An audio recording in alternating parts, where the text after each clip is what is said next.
mentioned that encounter you had with Prince.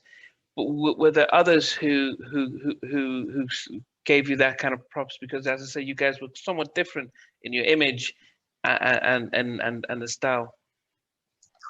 Yeah, well, Mr. Brown, Mr. Brown, James Brown. I mean, he's like, I'll never forget the first time we met him before we worked with him.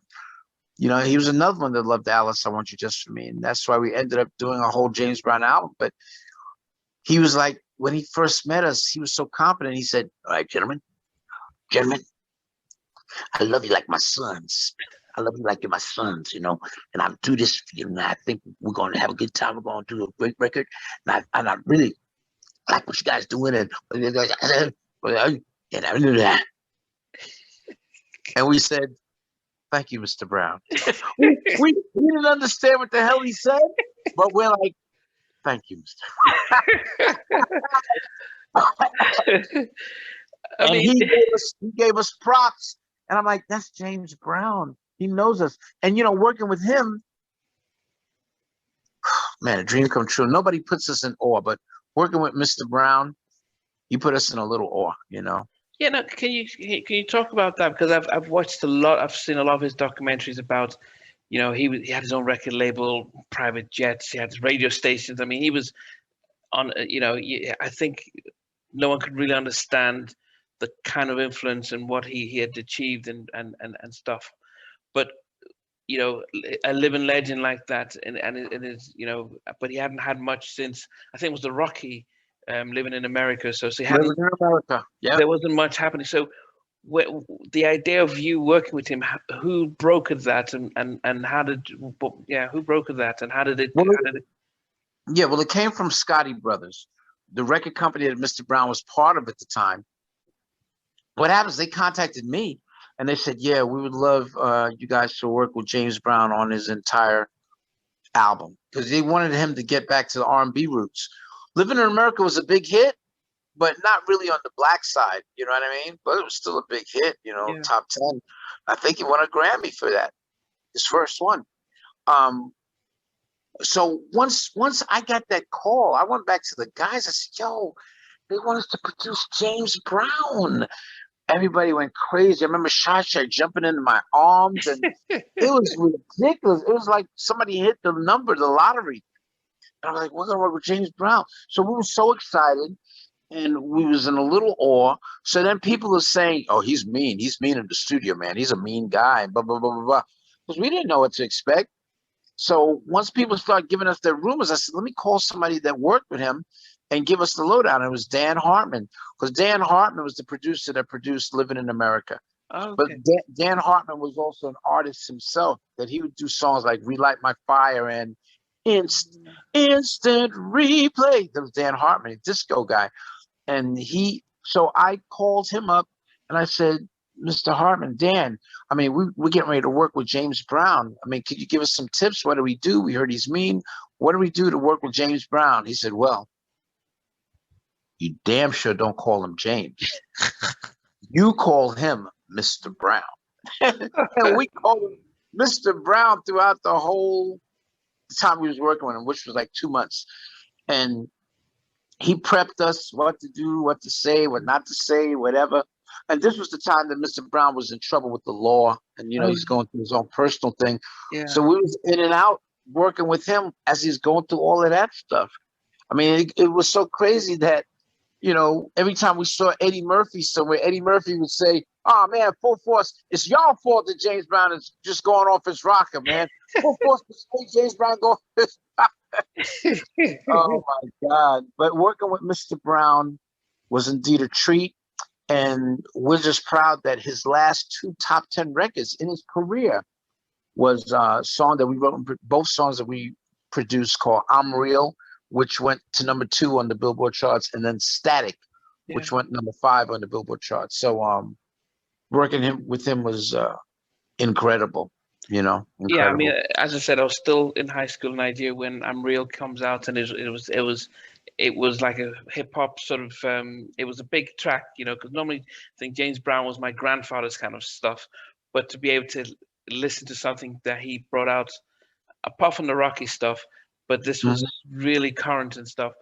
But in the studio, because he's had his own record label, he put out. What was he?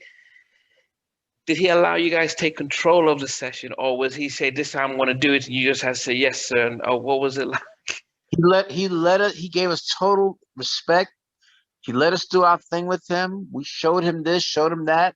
Sometimes we'd be in the studio with him going over the lyrics.